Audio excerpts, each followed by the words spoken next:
Good morning, y'all. I see a brand new watermelon.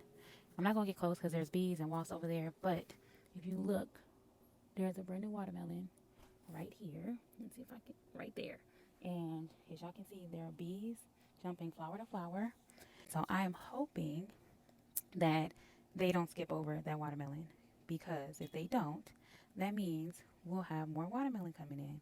As y'all can see, they're pollinating the cucumbers. They're pollinating the cantaloupes as well as the watermelons. But I've been sitting out here for quite some time hoping that they didn't skip that particular watermelon flower, so I don't have to come out here and hand pollinate. Because all the other, like all these fruits that y'all had seen in the other videos, I did not hand pollinate them. They were pollinated naturally by the bees. However, y'all, there's a wasp over here. You see that wasp right there? They're very aggressive, so I'll be staying back just so I don't disturb them. But I also be wanting to see if my little bee friend gonna get to the one watermelon flower. Let's see. You see? Ooh, ooh, ooh, look, she's close to it. Let's see. Boom, and she got it, y'all. Hey! Oh, she didn't stay long, but she was on there. So hopefully it was enough. She dropped enough pollen right there.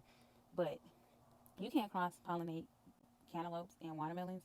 But if you could, this will be how cross pollination happens. Because as y'all can see, that bee went from that watermelon flower to this cantaloupe flower, and they've been doing that all morning.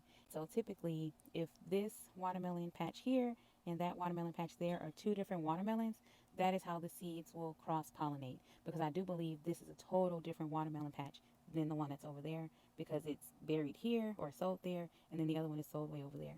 So the seeds in themselves may give me a hybrid watermelon, because I believe they are two different watermelons. We'll find out, won't we? But that's all I wanted to show y'all. That is how pollination works. Natural pollination works, because y'all seen me come out here and hand pollinate.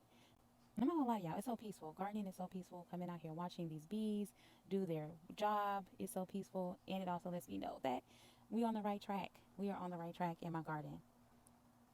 I still been watching this one. I've been watching that one right there, because that's the actual watermelon.